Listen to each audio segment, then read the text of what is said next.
Muy buenas tardes a todos, muy buenas tardes a todas. Para mí es un placer compartir estas reflexiones en este foro latinoamericano tan querido por cada uno de nosotros,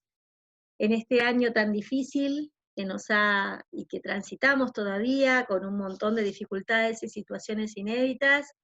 que nos ha puesto frente al desafío de aprender un montón de cosas nuevas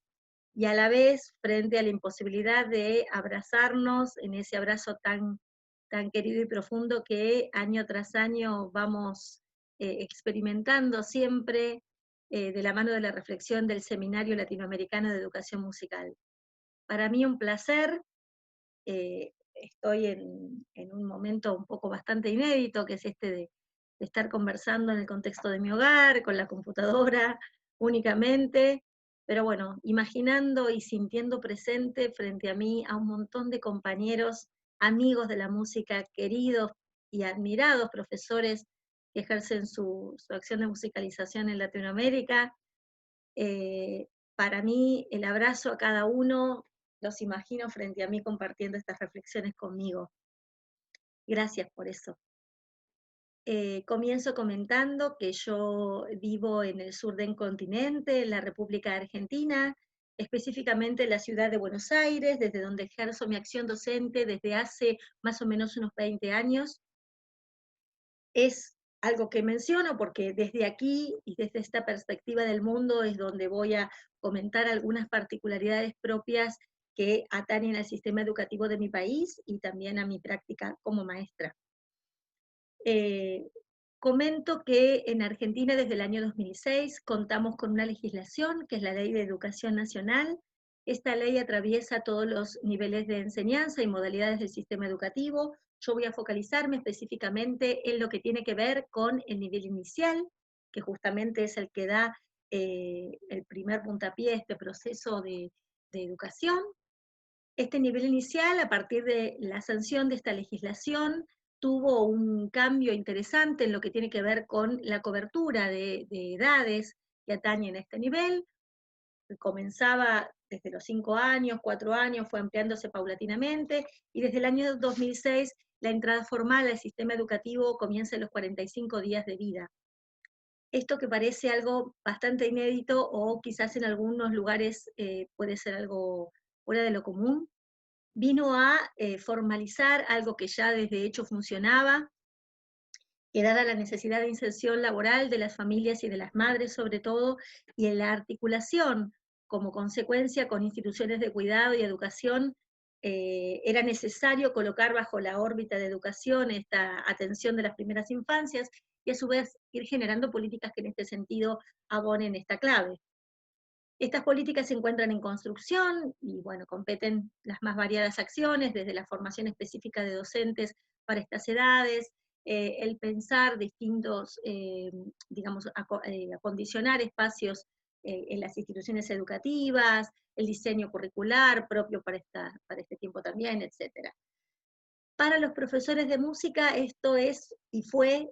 y sigue siendo un desafío sumamente profundo porque propuso justamente resignificar muchas acciones de nuestra práctica docente para atender estas edades. Y es en este sentido que van estas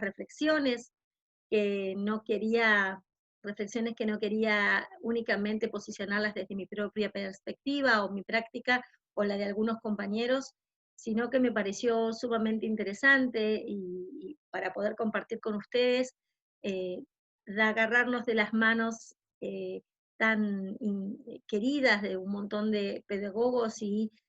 autores latinoamericanos que muchas veces nos ayudan a pensar nuestra práctica docente y nuestro andar por esta querida Latinoamérica.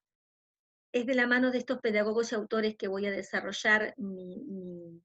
reflexión,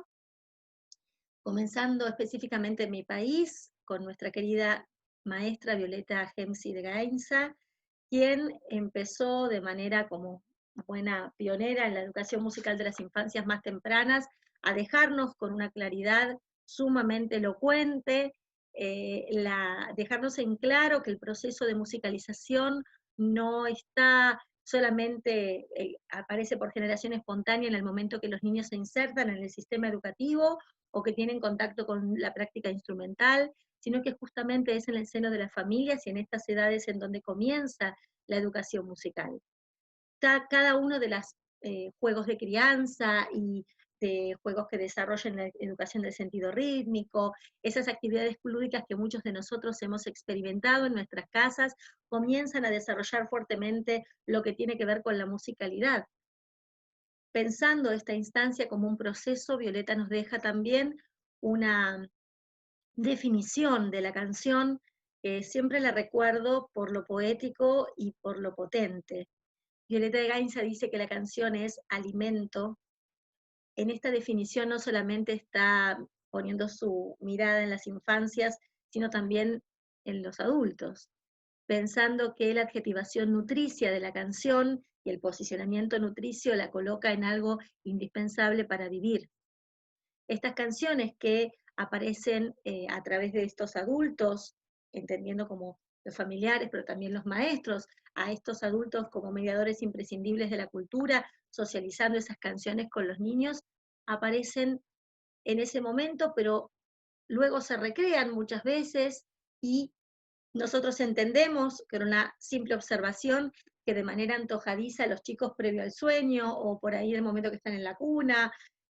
o en otro momento en soledad, lo que hacen es repetir esa canción o repetir algún fragmento o tomar alguna fonema que a ellos les divierte, colocándolos como un juguete y sonorizando esa acción de vida que están desarrollando. Esta cuestión que aparentemente es tan simple o que en un punto parece únicamente lúdica, está teñida de un complejo proceso subjetivo que apela a la audición interior. Esa audición interior que muchas veces, en muchas ocasiones, nosotros queremos desarrollar con nuestros alumnos instrumentistas, comienza a desarrollarse en este momento, posicionando ese sonido, posicionando esa canción y verbalizándola y a través de la emisión volviéndola a colocar como una imagen visual presente. Entender estos procesos tan complejos nos requirió a los docentes de muchos desafíos, y para este primer desafío que quiero mencionar, voy a tomar la mano de un autor, Eduardo Galeano, quien en esa hermosa narración que comenta el primer contacto de un niño con el mar, y que tan emocionado por ese contacto le dice a su papá frente a esa inmensidad, ayúdame a mirar. Y esta fue justamente esto fue algo que tuvimos que realizar los maestros en este acompañamiento pedagógico. Aprender a reposicionar la mirada sobre las infancias, una mirada que no solamente va a solucionarse con la oralidad o que van a manifestar oralmente pareceres o propuestas, justamente la oralidad está en construcción, es por esto que observar muchísimos gestos no sonoros, muchísimos gestos que están comprendiendo esta construcción dialéctica con ese adulto, que tiene que ver con gestos de movimiento de sus manos, movimiento del torso en el momento que se canta esa canción que esperan, que les da placer, esos juegos sonoros que se iban articulando entre los adultos y los niños, van dando cuenta de una construcción que va a dar lugar a acciones centrales en la práctica de la música, reconocimientos incluso de estructuras bastante complejas. Es por esto que reconocer melodías y ellos a través de un gesto volver a traerlas y pedir esa canción en la que se mueven determinadas partes del cuerpo, dan cuenta de un registro y de un proceso de musicalización en absoluta construcción. Es por esto que pensar de alguna manera un proceso de alfabetización en la música, esto quiere decir no solamente la comprensión del lenguaje musical como la decodificación de un código escrito formal, que muchas veces a nosotros nos preocupa tanto como enseñar el lenguaje musical, esto es una parte del proceso alfabetizador y del proceso de musicalización. En todas estas acciones ya comienzan esos procesos. Y para esta mirada, quiero convocar a una pedagoga alfabetizadora que no es música, pero que sin embargo nos acerca algunas herramientas para repensar estos procesos. Me refiero a Emilia Ferreiro, quien desde México propone los espacios de alfabetización en el aprendizaje de la lectura y la escritura, y que justamente consiste, entre otras cuestiones, lo que tiene que ver con tener contacto mayormente con la mayor posibilidad de elementos escritos o de distintos soportes que motiven a los niños y las niñas a generar ese interés y es el para qué de aprender a leer y a escribir. Estos procesos de alfabetización, el contacto con las revistas, el contacto con los libros, con listados hechos en forma cotidiana, los traspolamos a procesos de musicalización que justamente tienen un mismo objetivo, generar la mayor cantidad de experiencias de sonorización y de musicalización entre las edades más tempranas. A veces los materiales sonoros son elementos que nos generan algún tipo de dudas, siendo que el desarrollo motriz no está bien pensado, no está bien construido, perdón, aún porque se encuentra justamente en desarrollo. ¿Cómo podemos generar algún elemento que los niños de manera, en cualquier momento, de manera espontánea, puedan tocar, ejecutar, accionar? Algunas respuestas posibles que aquí en Argentina se suelen generar en las instituciones educativas son los paneles sonoros,